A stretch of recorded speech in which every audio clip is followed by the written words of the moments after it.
Hello everyone, today we're going to talk about budgies and how to make budgies love you. So taming a budgie requires a lot of work and patience, and it's very bird specific. So depending on the bird's history, maybe even the gender, it may influence how the bird reacts with you in the beginning. He may be more skittish, while other birds may be more tempted to jump on your hand, and they're much cuddlier, and they're more open and less timid and shy, right? So that's the case here with my budgie Topoli, who I adopted when he was about 1 month old. And he was hand-fed by a human with his brother and sister, and that made him tame from day one. It was insane seeing how tame this bird was. He was always trying to come on my hand, and it was really nice to see, but then at some point it becomes overbearing, right? Where the budgie or the bird wants to be on you all the time, and that was the case when I had just one bird, Topoli here. We would keep him in this room, and he was very happy. However, he did miss me a lot of the times when I'm either away, doing some work, or just not with him in the room specifically, right? So having a solo bird is nice because they're very attached to you, and they show you a lot of cuddles and scritches, and they're very attached to you, and you have a great bond. But humans can't give these birds the type of social interaction that they truly need. Like, you should see how it looks in the wild, budgies in the wild in Australia, and see how they're always flying around, going crazy, playing, singing, chirping. And it's the same situation I've noticed here when I've adopted a second bird later on, which I will get to. It's the amount of play and the amount of social interaction that they require is enormous. And one human cannot do that. As much as you can try, some people do it, right? If you can spend multiple hours a day, every single day, and give it a lot of social interaction, you're doing pretty good. However, they would take more if they could, right? Like, budgies are flocking birds. They like being with members of their flock. And it makes them feel safe. So having one bird has its advantages, especially if you're a beginner bird owner. Like, start with one. Don't adopt a whole flock, right? Like, that's crazy. Start with one. But what I'm saying is that you may notice what I've noticed, and it's actually the guilt that comes in the caretaker. What I would notice is that he would flock call often for me when I wasn't in the room, or if I would pass by the hallway and he could hear me. And honestly, that was just sad. Like, it made me feel sad that I couldn't give him the amount of attention that he wants, especially when he's all alone in a room. Of course he thinks I'm part of his flock. He may even think I'm his mate, and there may be some issues there hormonally. But it just actually made me feel guilty and sad to see that, I'm holding one bird here, and it's not natural. It's like the opposite of natural. It's like domesticating wild budgie is not natural to them. So that's when I got the idea, okay, it's time to look for another bird. And, this may resolve some of my internal guilt, or, just some of the logistical problems of having one bird, right? Like, having two, they entertain themselves, and you don't really have to worry about anything. But having one, you're really in charge of everything. Some of the drawbacks of having two birds would be that what happens if you haven't tamed one of them. Or if your first bird, you barely have a relationship, and it's going to be much harder for you, especially when you introduce a new bird. So you basically have a limited relationship with your first bird, and then a new bird, one of its own kind, comes in the mix, where that bird is giving so much attention and is, they're the same creature, right? They're the same type. Birds of a flock together, they hang together. So you're going to see a decrease in your relationship with your birds. They may not care about you anymore. They may not cuddle up with you. They may not, notice that you're there or give you the amount of attention that you would have had before, right? So that's one of the risks when you get two birds, or if you do it too soon, or depending on your circumstances, and your bird personality types, and all that. In my case, I kind of got really lucky, right? So I adopted Topoli, who's a male, 1 month old. He was super tame. He was hand-fed from being very young. He seemed to have a good life, and he was the cuddliest and the happiest, or the most affectionate out of the other siblings, from what the lady had mentioned. So I was like, awesome, right?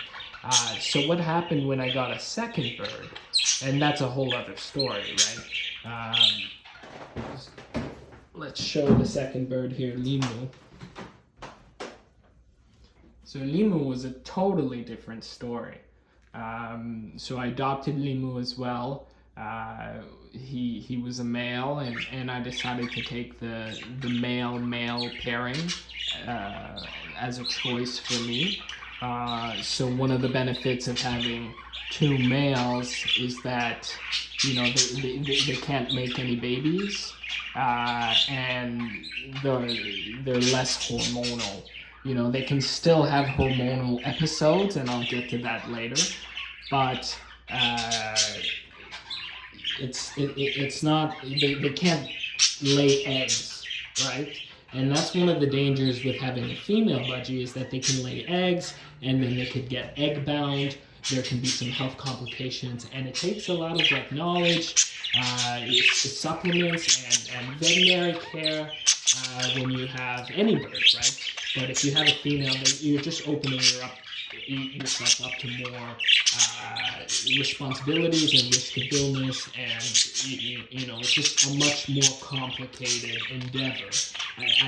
Especially if you're a beginner, this is out of question, right? Like, yes, you could have a female. You're just going to have to pay attention to what's recommended online with having, let's say, two females. It's possible. Some people do it, and they do great, right? If you have two females, there's not as much of an issue. But what if you have a male and a female, right? So males are a little less territorial. Females are a little more territorial. And, it's been said that a male-male pairing is kind of the easiest to do, the easiest for them to get along. Not to say that the other methods are not, like having a male-female, that you're more at risk of having babies, right? Hormonal behaviour, death due to, egg laying. And it just has a lot of risk for you to lose your birds. So I looked into this, and I really wanted two male birds.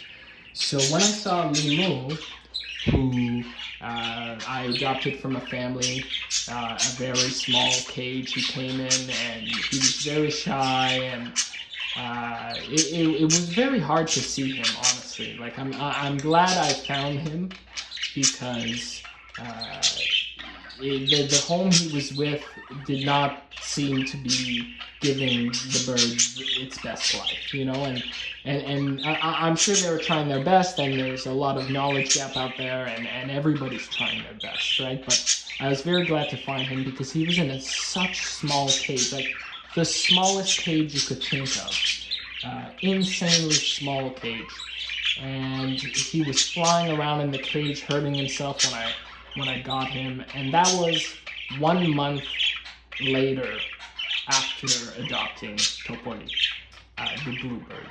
So 1 month later I got him. It was in the winter, it was cold, it was stressful. I still did not know what I was doing at that point, right? But I had a good base with my first bird.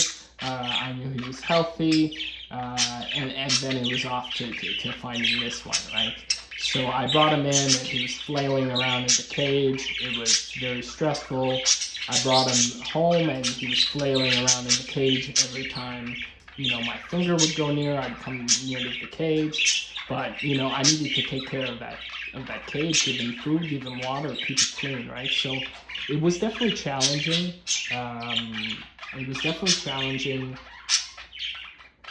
It was very stressful, honestly. Like that first week to 3 weeks with Lemu was so insane with what happened. Like I had him in the cage, and then I decided I would take the top off of the cage for some reason. I guess I didn't know what else to do. He was hurting himself in the cage, and this bird is flighted, right? He came with his full flight feathers, right? As opposed to Topoli, here, he didn't know how to fly. He was clipped, and that's a controversial thing. Like, some people clip, some people don't. I'm more on the side of unclipped. Both my birds have all their feathers. They can fly around as much as they want. But he came with unclipped feathers, and I never experienced that, right? So as soon as I opened the cage, this little guy is flying all over the room, and he was in my bedroom, right? Because I isolated him from Topoli before I could establish that he was healthy. So he was separated in my own room, and my room was not really, it's not the most bird-proof place, right? There's lights, and it's a much, much bigger room than this small aviary plant room here. So it was very stressful. He would fly around all over the ceiling, and then he would try and land places, but he would hit himself on the corners of the walls, not in this room, but in the corners of the walls. He would hit himself, and it was incredibly stressful, honestly. I didn't know what I was doing. There's nothing really I could do, but finally he kind of settled on top of the curtains. He settled on top of the curtains, and then he just stayed there, and he looked visibly stressed, open mouth breathing with the beak, and just kind of panting, and just nervous. And every time I would come close, he would fly around, and then he would kind of hurt himself, or he could get really hurt. So I would stop, and then I would try and get millet, a millet stick close to him to see is he gonna bite. But as soon as I got even close, he would fly all over the place. So over time I just waited, and after a day he needed to eat, he started going from the top of the curtains, and he would fly back to his old tiny cage, which I had left open with food and water. So he would fly there, especially in the morning when he was hungry. That first morning was really awesome. He flew directly there. From there, things started to go smoother. Lemu would go to his cage more often. He would eat, and by the first day I was able to kind of give him the millet stick from pretty far away. So by holding my hand very far away like that, I would avoid having my fingers, which is what he was very scared of, through prior history, I'm sure.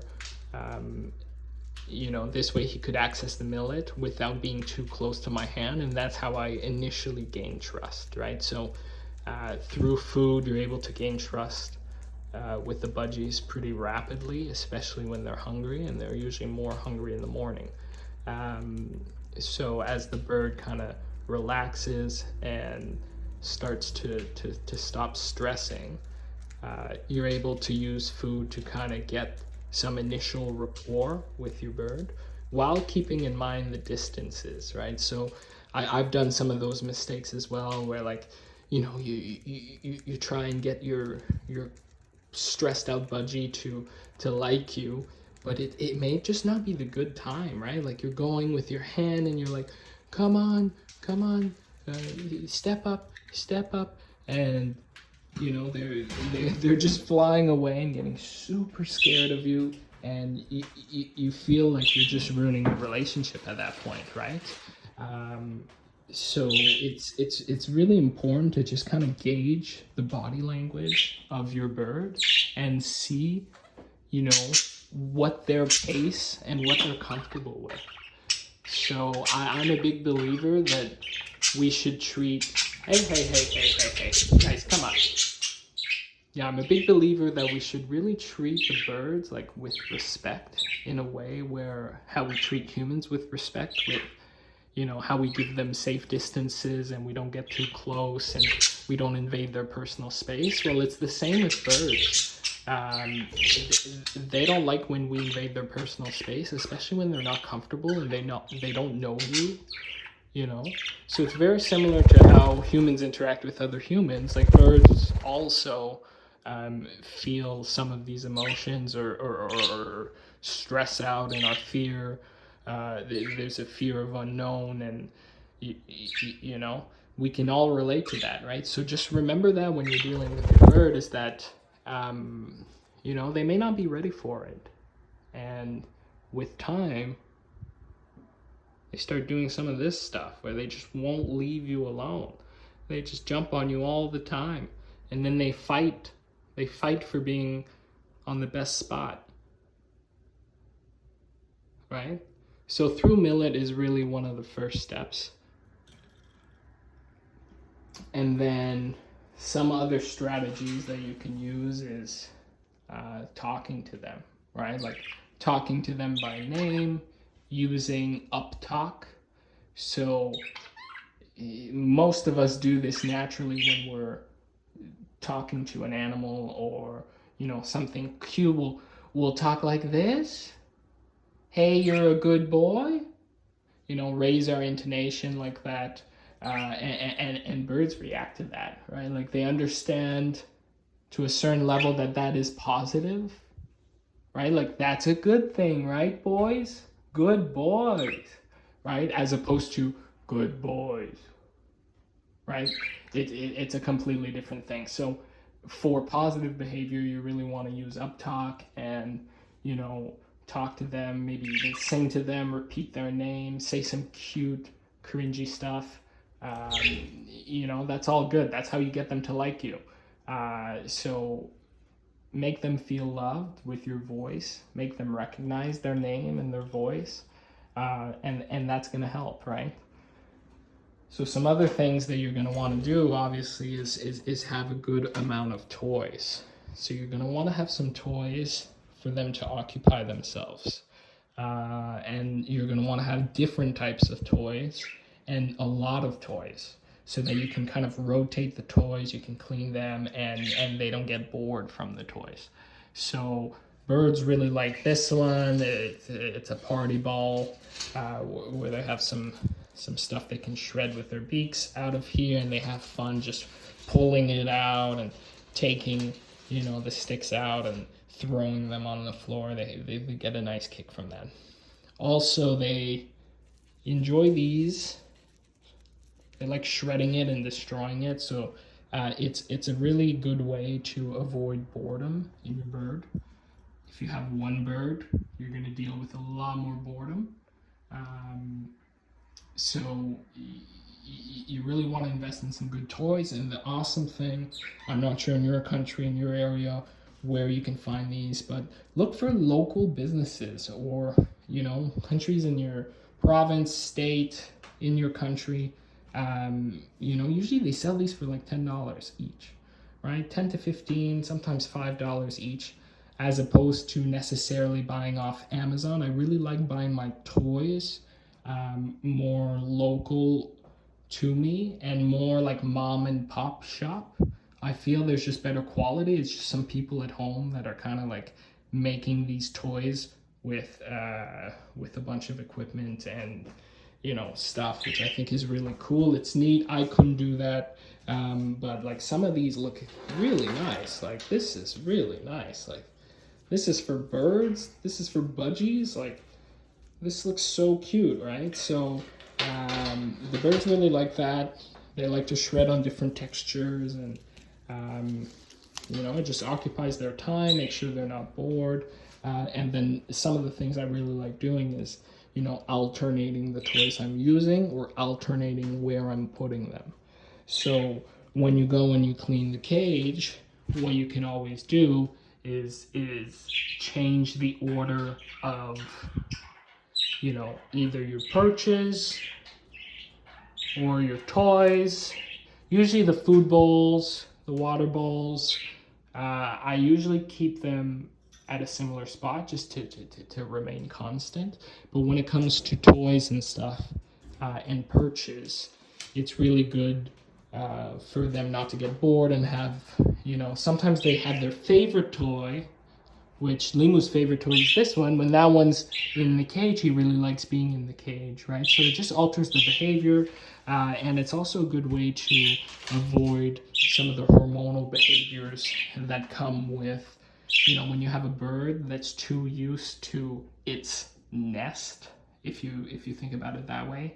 So if you never alternate the toys and then they shred everything here, and you know, this may be like what they're comfortable with, right? They're super comfortable with that. And you may see an increase in hormonal behavior. So, you know, you may see, in my case with males, you'll see some masturbation, some, you know, rubbing themselves on some of the toys if there's a nice texture that they like, and that's not healthy behavior, right? Like you want to discourage that. You don't want that to happen.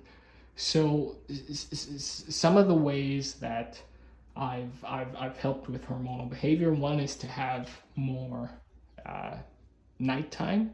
So they sleep for about 11 hours a night. I put a blackout curtain, and then they have their night light, and they sleep for 11 hours every night, right? So the recommended is about 10 to 12 hours. It's because I was seeing some hormonal behavior with Topoli, which you know, was concerning. So I was trying to discourage that by giving more light, and just, you know, it's just healthier for them to have more light, or less light in this case, sorry, less light. More light is more reflective of mating season. So you'll see more hormonal behavior because mating season is usually in the spring. The days are getting longer. So they're exposed to more light, and that's just for them, that's, you know, mating season. So hormonal behavior is going to come from that. So since I have two males, there's not a lot of health issues that come from that necessarily physically. Like they could hurt themselves when they're rubbing on certain toys if they do it a lot, which luckily mine haven't ever.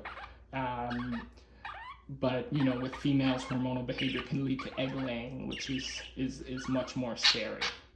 So it's really about finding different strategies to kind of keep them entertained but keep them safe. So toys is a big part of it. Adequate sleep is a big part of it. You know, giving them good attention, we've talked about. Another good way to kind of get them to enjoy their time and increase your relationship with your bird is to start with minor training.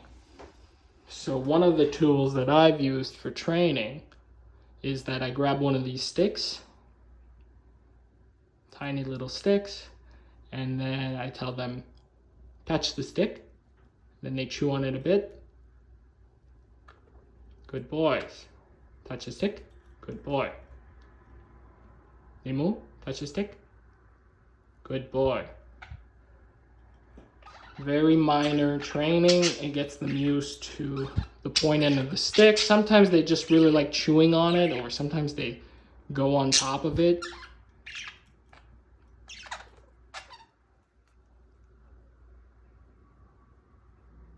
They love the stick. This part isn't part of training. It's just Topoli does what he wants. So, you know, maybe he's the one that's training me. It really feels like that sometimes with pets, where like, you know, you are the pet and they're the caretaker. Like, it's crazy. So this stick has worked for me. I used it with millet in the beginning, right? Like if they touch the end of the stick, then I would give them millet. And then that's how I would associate the top end of the stick with something positive, right? So in the beginning, when I was trying to get, let's say, more command flights, where I'm controlling when they come to me, I would start using the stick, right? So I put the stick on my finger or on my hand and see if they would fly to me, right? Or if you want something specific, you can also point to it and kind of tap it. So whenever I had to, let's say, change the cage setup and change the water or change the food, I would use the stick to kind of communicate in a way. And who knows if they get the entire meaning, right? But I could hit this and say, "There's your water," right? When they're looking, right? They would tilt their head and be like, "What? That's water? Yeah, that's your new water. It's right here," right? Do the same over there. Same with the food. So this is one technique that some people have used successfully. Another one is the clicker, right? So you associate a positive action with the clicker here. So if they do something right, you click it and then you give them millet, right? So as soon as they hear the clicker, it's a positive reaction and then they get millet, right? So if you need them to fly to you and they're not really comfortable flying to you yet, you know, training them with the clicker and telling them, "Come here," you know, with the stick, let's say, if you want to use two techniques, it feels like you're communicating with them more what you want, and they respond to that, right? It's not going to be right away, right? At first, they're not going to know what you're talking about. Like, what is this stick? What is this clicker? That's just a sound. It's scaring them, right? Like, what is that sound? But once they get used to it, that's really when you're going to see some of the positives. Being able to communicate with your bird and, you know, get closer intimacy, you know, and get them more comfortable with you. So Topoli has always been comfortable, but Lemu is the one that was much, much more scared when it came to flying to me or even coming on my hand or my arm. That took months for him to do it reliably. And that was true through patience, right? Because Lemu was a much harder bird to get tamed, and I wouldn't say he's tamed yet. Not like Topoli is tamed, but it's very rewarding to see the difference between, you know, 2-3 months ago, he would fly on my hand, but maybe he would bite my fingers as a learned habit or something that happened in the past. Who knows? Just a fear of fingers and hands, right? And now, you know, this month he's flying on my hand more consistently and more adamantly, but there hasn't been really any biting, you know? There's the occasional bite maybe once this month. It's just kind of a nibble, right? But that's one of the habits that I've trained him out of. So now I've got them that they both like me, they both enjoy being around me, and now I have my most untamed bird who is more comfortable flying to me, and we get to develop the relationship even more. So, you know, don't give up. It's hard. It takes a long time. There's a lot of different strategies, and every bird is different. And every personal circumstance that we have is different, and personality that we have. And some people have more patience, some others don't. Don't give up, and keep being the provider of food and the provider of fun. Like, keep doing that, right? Like, you can't slack off, and especially if you're the main provider, and you're caring for the food and the water and cleaning the cage, and they see you changing their water, and they see you changing the cage and the newspaper and giving them millet and cleaning the toys and the area, and they appreciate that, right? Like that makes them more happy, because they like having a neat nest or a neat a place to live, just like humans, and they appreciate that, right? So you keep doing some of those actions via food and being the sole provider of some of their treats, and being their caretaker. And by doing that, you're going to increase your relationship with your bird, and it's only going to get better from there, right? You're going to be able to get a more bonded bird who may be more open to talking, or maybe more open to doing harder tricks, or the relationship is going to develop, and it's going to be more fulfilling to you as a bird owner. So take this as you will. These are some of my strategies. Everyone is different. Every bird is different. But the main thing I would say is really the more you respect your bird and their desires, like sometimes you've got to do things that they don't want you to do. Sometimes when you're cleaning their cage or you're changing the toys, Topoli would sometimes do that. He'll come on my finger and then like kind of bite it. And he's not a biter at all, but it's him saying, hey, don't change my setup. I like this cage, right? But it doesn't matter what he likes and if he doesn't like that, because that's for his health, right? But when it comes to getting your bird to step up or come on your finger, often people will come on here, right? Like, and look how the bird is just backing out, because that's not good, right? Like you're not meeting on their terms. You're just saying like, I want this and I will get this. I would caution you to use this. Just put your fingers there, give them the space, and just stay there, right? Or say step up and try and activate your trigger, or just stay there. And maybe they come on you, or maybe they don't, and it doesn't matter. It's what they want, right? And that's kind of the respect and the kind of relationship you can get with your bird, where you can kind of get their body language and what they want. And I think it's really helped my relationship with Topoli and Lemu. And when you take your time and then you put your finger, maybe they jump on it voluntarily, right? So take this as you will. These are my tips for getting your Budgie to love you more. Some story time about how it came to be and some of the challenges I've had taking care of my birds. And hopefully this helps you. It's entertaining or provides you some level of value. Please subscribe, like the video, comment about your birds. I love hearing about people's birds. And I'll see you next time.